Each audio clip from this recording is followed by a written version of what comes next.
Chapter 12 Health and Fitness. Americans are fatter than ever before. Would you say? You can't call people fat. You mean to tell me that calling fat people fat isn't politically correct? Oh well, as I've said, that's never been my forte. If I were fat, I'd certainly call it fat. And I just hate it when people call it cellulite, especially when they pronounce it cellulite. Now I know that Oprah has taught everyone to embrace themselves as who they are, that you should love yourself and all your roles. I totally blame her for all these chunky people wearing clothes that they have no business wearing. And here's a question for you. If it's perfectly fine to be overweight, why has Oprah fought it all these years? Why does every overweight person that I know wish they could lose weight? I'm just saying. A 2007-2008 study reported by the CDC, or Centers for Disease Control and Prevention, shows that approximately 68% of American adults over 20 years of age are overweight. If that weren't bad enough, half of these folks are considered obese, that is, at least 30 pounds overweight. If you want to check out that study, there's a link to it. And before some of you start getting all defensive, I will say that I understand that some people are genetically prone to obesity. But I also think that excuse is used all too often as a cop-out for too many folks with no self-control. If you want to be fat and sassy, it's your God-given right to do so. Just don't complain to everyone else about all your weight-related health problems because you don't have the willpower to quit stuffing your pie hole. Maybe that's just my opinion, though. And don't get me started on America's overweight kids. Another 2007-2008 study says that approximately 10% of kids aged 2 to 5 are overweight. Even more stunning is that 20% of kids 6 to 11 years old are also overweight. Unbelievable. It's funny how everything we do in society is supposedly to make things better for the kids, yet some parents don't mind taking years off their child's life by letting their baby fat get out of hand. But maybe that's just my opinion too. Nope, I've got backup. A New York Times article from March 17, 2005 cites a report from the New England Journal of Medicine saying that our kids' lifespans could be 5 years shorter than our own, not to mention all the day-to-day health risks they're likely to face throughout their lives due to carrying around all that extra weight. So if you really love your kids, don't be afraid to smack a Twinkie from their grubby little hands every now and then. I've also provided a link to that New York Times article. Few things make me sadder than seeing a really fat kid. I don't blame the kid, it's the parents' fault. Heck, kids will eat dirt if you let them. It's disturbing to me that giving your kid a couple of swats can be considered child abuse nowadays, but giving them a lifetime of health problems and an early grave isn't. If you say so. Okay, I got started anyway, but I'll move on. As a new trucker, your health can be one of the first things to suffer if you don't watch your diet from the very beginning. Eating healthy and getting enough exercise takes a lot of effort, even for people who are home every night. Now imagine that you're gone for a week, or 2, or 3. Do you see how it'd be really easy to transform into a stunt double for a sumo wrestler? To give you an inside look, let me tell you how trucking affected our health. The evil overlord hates me.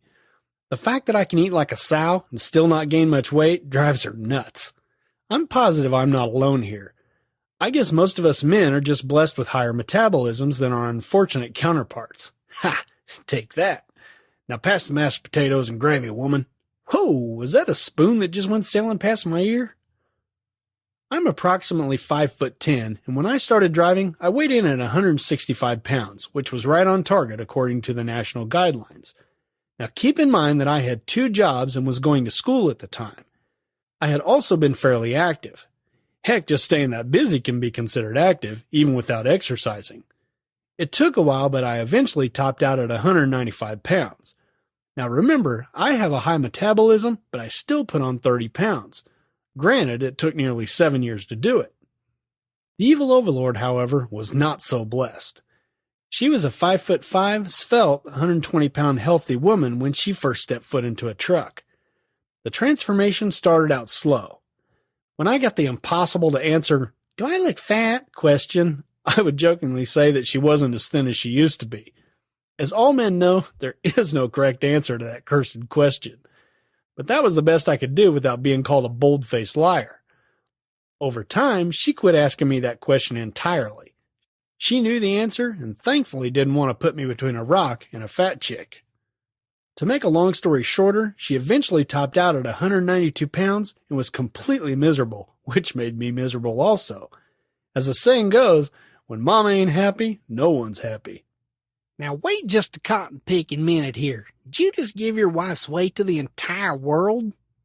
Sure did. I'm the man of the house and I say what I want to say.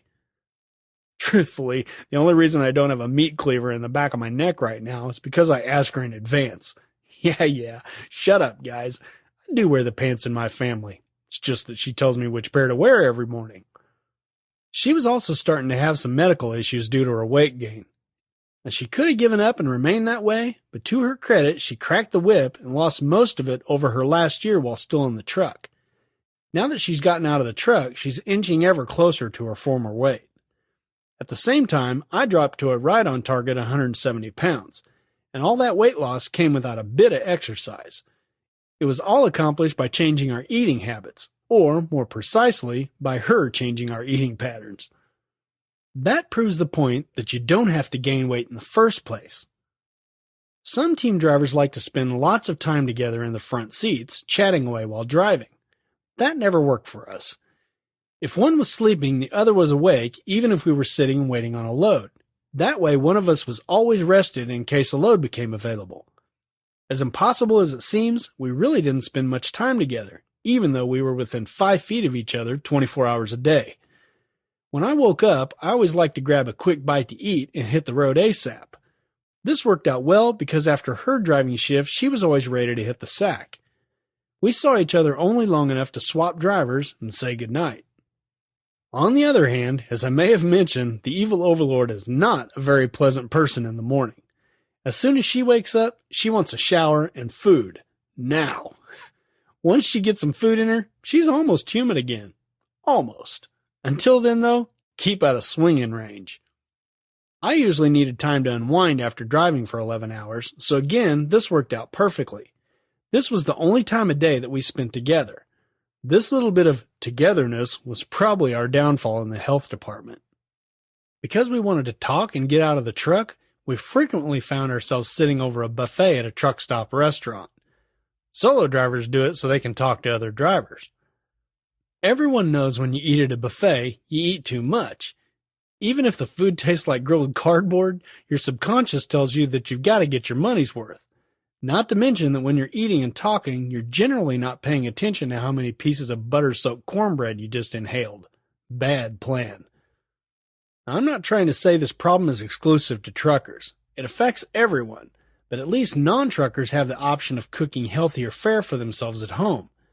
Quite often, time presses on a trucker. The load has got to be delivered at a certain time, and if you can't stomach eating in the truck again, you find that the buffet is the quickest option. Eating healthy on the road takes a little more time and effort, but it can be done, as evidenced by the evil overlord's shrinking waistline. She's read every book under the sun having to do with weight loss and dieting. She used all that knowledge to come up with an eating plan that would work for her. Granted, no eating plan works if your loads don't allow enough time to prepare them. There will be periods of time when it'll seem like every load you haul is hotter than a habanero fart. During those times, you eat what you can get your hands on. Unfortunately, the terms quick and healthy aren't usually in the same sentence. Pray these loads don't continue, because if they do, you're doomed. As someone who's not even a truck driver yet, you definitely have the advantage of never gaining the weight in the first place. It's much easier to never put on extra weight than it is to get rid of it after you've got more rolls than the Michelin Man. Truck stop food isn't all it's cracked up to be anyway. The old adage used to be that truckers knew all the good places to eat. While that may still be true of some of the mom-and-pop truck stop restaurants, most truck drivers now go to the large national truck stop chains, primarily because that's where they'll find the cheapest fuel. Believe me, the large national truck stop food won't be putting your grandma to shame anytime soon. It's not horrible, but it's not gourmet cooking either. Just try ordering a steak cooked medium and watch as it gets served up well done and as dry as English humor. The evil overlord tasted a truck stop steak one time and swore it tasted like dishwashing liquid. Since she is prone to exaggerate now and then, I was skeptical. I mean, really, how could anyone who's called me an insensitive jerk be anything but an exaggerator? After taking a bite myself, though, I had to admit it had a distinct palm olive flavor to it. What's worse is that this mediocre food is also rather expensive. You're likely to drop $10 or more per person, including a tip, every time you eat at a truck stop restaurant. I'm happy to drop more than $10 on a good meal, but not on filet palm olive with a side order of dog hair flavored green beans, which is another claim by the evil overlord. I wouldn't know, as I've never tasted dog hair. However, concerning the steak, my childhood did make me an expert on the taste of soap. Thanks to my mom for making me the soap connoisseur that I am today. Although I never really said anything that would deserve such child abuse. Seriously. Despite the low quality and high prices at truck stops, if you want something besides fast food or deli counter fried foods, you haven't got much choice. The last time I checked, the Outback and the Olive Garden don't have truck parking. If you decide to pursue this career, get in a mindset to eat as healthy as possible from the start. The evil overlord is the expert on this, not me. I usually just eat what she puts under my nose. Hopefully, she doesn't have access to any arsenic. I'm not going to get really specific here, but we've always tried to eat inside the truck as much as possible. Except, of course, during our buffet binge period. We used to keep 3 coolers in the truck with us, but you can use 1 if that's all you can afford for now. All these coolers plug into the cigarette lighters, of which your truck will have 3 or 4. 2 of these coolers are electric coolers that are designed to keep food approximately 40 degrees colder or hotter than the interior cab temperature. I haven't found a use for the heater aspect of it, but maybe you will. You can get them at Walmart or any truck stop for less than $100. Here's a tip. I should let you know that everything at a truck stop is more expensive than anywhere else, so try to buy elsewhere when possible. This is especially true of electronics. It's shocking how much they charge for a TV with a name brand that even a Chinese native has never heard of. I keep 1 small cooler, less than $60, within arm's reach of the driver's seat, where I like to keep plenty of cold water or anything else I might want while cruising down the road. The second is a larger 40-quart unit, that's less than $100, that's used to keep lunch meat, all-natural peanut butter, which is actually good for you, and jelly, not so much, cheese, condiments, and lots of yogurt. Again, you may not need 2 coolers. Just make sure you get one big enough to suit your needs. If you can eventually afford it, one of the best investments you can make for your health is a portable refrigerator freezer. I've included a couple of links to photos of a couple of those coolers. These puppies aren't cheap. They cost between $400 and $600 depending on the size and model. Did you swallow your tongue yet? Don't worry. That amount of money won't seem like such a huge ordeal when or if you hire on with a good carrier and start pulling in weekly checks larger than that. Now that I think of it, statements like that explain why all our money vanished in the first place. You won't find these refrigerator freezers at Walmart or any normal store. You can go online and search portable freezers, or you can probably order it from an RV dealer. Make sure you say portable when you're looking. It will look just like an ice cooler you use at your tailgate parties or canoe trip, but you can use it to refrigerate or freeze all your vittles. Portable refrigerator freezers are better than electric coolers because they're just like the fridge in your kitchen, only smaller and without the cool ice maker. The outside temperature will affect an electric cooler, but a refrigerator freezer will keep your vittles at a constant temperature. These freezers will also plug into a cigarette lighter outlet. If you buy an adapter for $50, you can also use it outside of the truck by plugging it into a wall outlet. If I were you, I wouldn't buy one of those small stand-up refrigerators that are designed for trucks and RVs. The biggest reason is that they'll have to be installed by someone, usually the dealer, and can't be easily removed. What are you going to do when your company issues you a different truck? Besides, a portable one can easily be transferred to your personal vehicle for road trips with a family, or taken into a hotel room with you if you need to get out of the truck for a few days. That hotel room is where that $50 adapter comes in handy. Without it, all the food that we had in it would have been spoiled. Do what you want, but we've had good luck with the portable ones. We had the freezer so we could stock it full of healthy frozen dinners and heat them up in the microwave that you'll also be buying. Man, oh man, that's a lot of stuff to buy. Yes, it can be. You'll think it's worth it when you don't transform into a porker. Well, there goes my knack for political correctness again. I'm such a sensitive guy. As I've said before, I don't know all the facts about trans fats, carbs, and all that other junk. Nor is there room for it here. That's a subject all to itself. I've asked the evil overlord's advice on this chapter, and without getting all technical, some of the best things you can do to keep your weight in check is to control your portions, cut out sodas, and if you have to eat fast food, eat as healthy as possible. But didn't you just say you eat lunch meat? Now that ain't healthy, is it? Hardly. But if I make myself one sandwich and a prepackaged cup of applesauce or fruit, I've controlled my portions, haven't I? A healthy frozen dinner also controls your portions, as long as you don't eat 3 of them. Cutting soda from your drink list is more helpful than you'd think. I once read a study that showed that a person could lose more than 10 pounds per year just by eliminating soda from their diet. I only have 2 or 3 sodas per month now, and I don't miss it at all. The fast food thing is common sense also.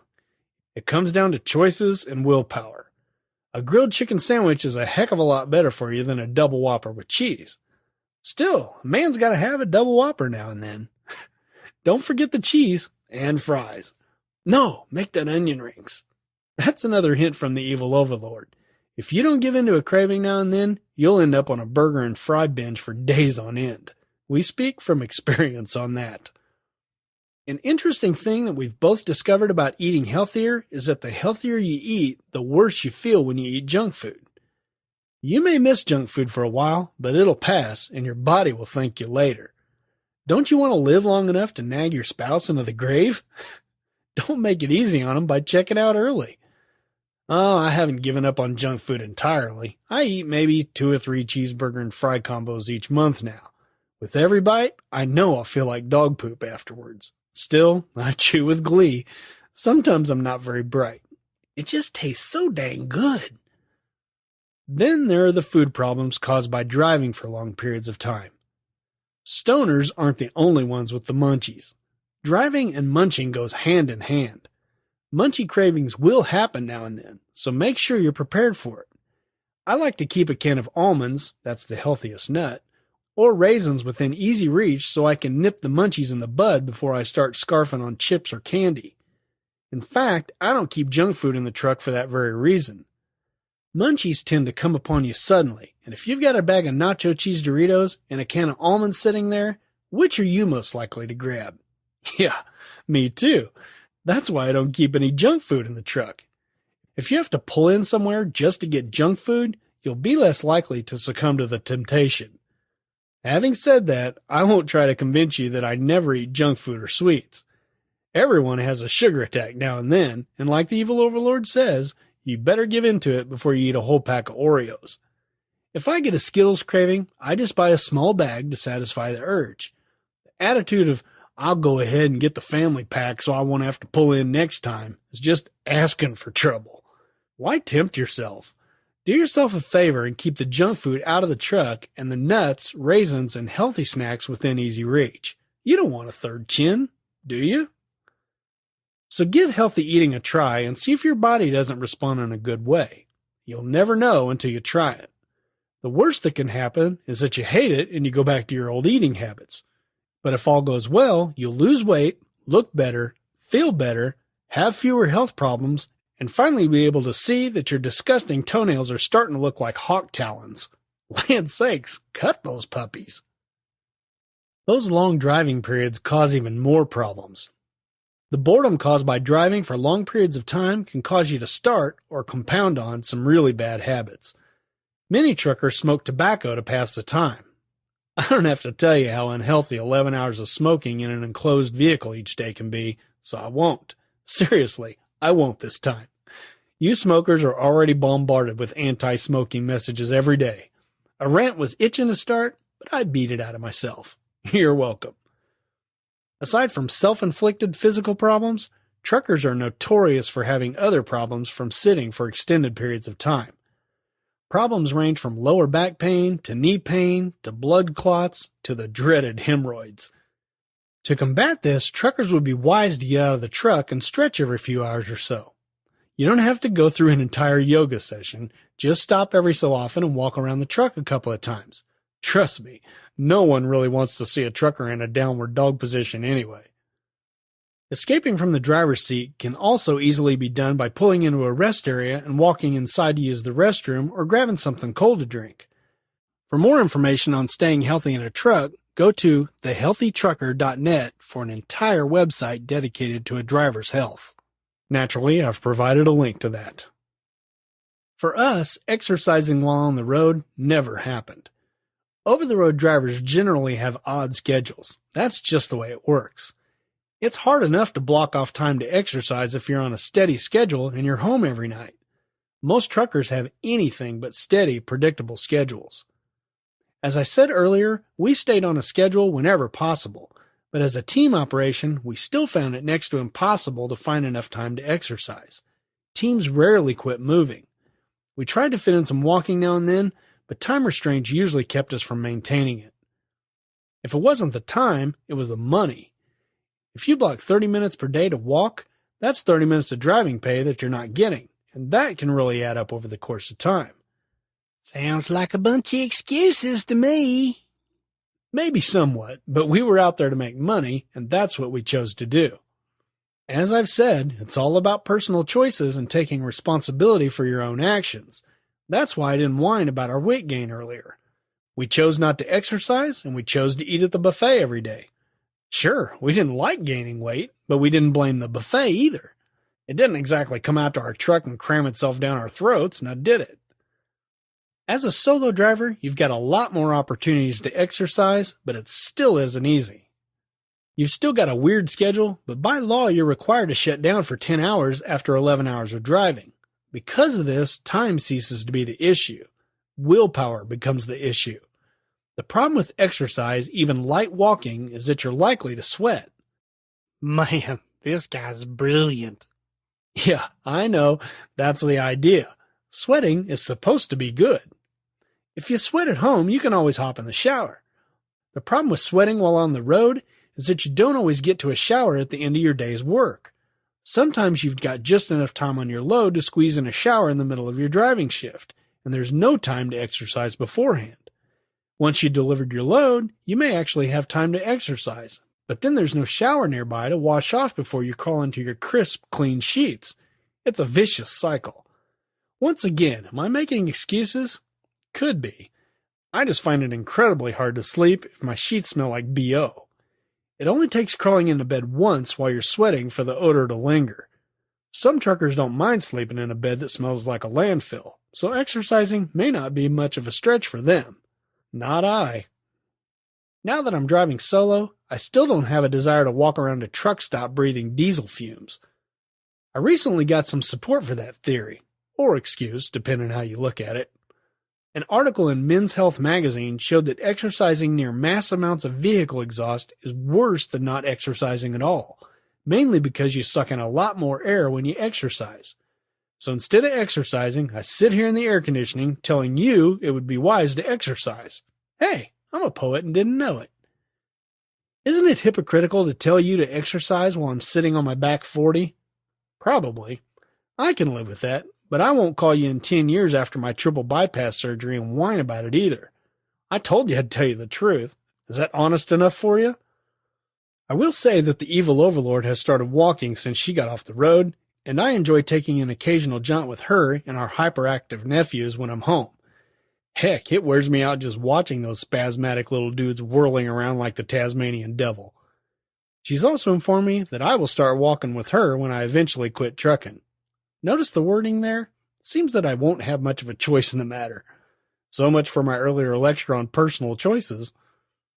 I guess she just doesn't want to be a widow before her time, despite the fact that I'm worth far more dead than I am alive. Still, I don't exercise while I'm on the road, unless sprinting into a restroom now and then counts. I don't have to exercise. I maintain my weight and I have a high metabolism. Besides, there's that Men's Health article to consider. There's a link to that article, by the way. You know, those people are experts. I'm sticking to my guns on this one, at least until I drop dead from a heart attack anyway. My left arm hurts. I must have been leaning on it. This is the section driven by guilt. Okay, I've had a change of heart about exercise. I've left the previous section intact because I wanted you to see the attitude many truckers have towards exercise, myself included. This philosophical U-turn was driven by an episode I had while driving one night. For a few days, I had noticed that I was a bit off balance when I made a sudden movement of any kind. Whether I turned around fast or quickly turned my head to check for traffic, it made me slightly dizzy for a few seconds. Being a pig-headed man who doesn't go to the hospital unless an eyeball is hanging from the socket, I thought nothing of it. Then one night while driving, my world literally tilted at a 45-degree angle and I was heading for the ditch before my sight recovered. I broke out in a cold sweat and my heart started pounding like a Hemi V8. Luckily, there was a rest area about a mile ahead, so I slowly took the exit. Still unsettled, I hit every curb on the way into the parking area. Miraculously, there was a wide open space to park. I nearly puked from the dizziness, but after 15 minutes in the fresh air, I began to recover. Still, I was spooked, primarily because my family has a long history of heart disease, and my dad's problems began in his mid-40s. Since I'm no spring chicken, I called a doctor and set up a checkup for the next time I was home. Thankfully, I had no more world-spinning episodes after that. It turned out to be nothing more than a virus that was going around. To further calm my nerves, I also found out that the evil overlord's uncle had just gotten over the same virus. Still, I scheduled myself for one of those stress tests just to be sure. You know, the one where you run on a treadmill while a doctor stands by with a defibrillator all juiced up and ready to go. Gee, that's so comforting. I passed it with flying colors, but by then I had already realized that I was a mere mortal. It was enough to make me start a workout routine. There, now you can't call me a hypocrite. At least not about exercise, anyway. I bought myself a set of dumbbells, and I try to work out every other day or so. Still, if I can't get a shower before I go to bed, I'd rather skip the workout and try to do it the next day instead. I've found that a major key to working out on the road is to find a workout that you can do inside your truck, provided you have enough room to stand up inside. I learned this because every time I tried to exercise outside, some trucker would come up and start flapping his jaw at me, and I'd get distracted. It's hard to breathe correctly, maintain your form, and count reps while you're trying to be polite and listen to the guy who can't take an obvious hint that you're busy at the moment. And that's another problem with working out on the road. Distractions, both external and internal. It's extremely difficult to stay motivated when you don't have a workout partner to push you. Being a master of the art of justification, I can easily find excuses not to work out. I have to force myself to do it every time. It certainly doesn't help that the older you get, the slower your body builds muscle. I was hoping to look like Arnold within 1 month, but I still pretty much look like Pee Wee Herman on a 40-day fast. So there you have it, a full confession and hopefully a quick kick to your backside about exercising. There, now my guilty conscience is clear. I can sleep now. Provided I have a shower, of course. There's a link to a podcast and blog post that I wrote about working out in my truck. It has 2 15-minute videos that show you how I do a workout inside the cab of my truck. As you can tell, the trucking industry is not known for its healthy lifestyle. Not only is it unhealthy, it can be downright unsanitary. If you gross out easily, prepare yourself for the next chapter. It's not the loveliest of subjects, but hey, it's a part of trucking that you should know about. So here goes.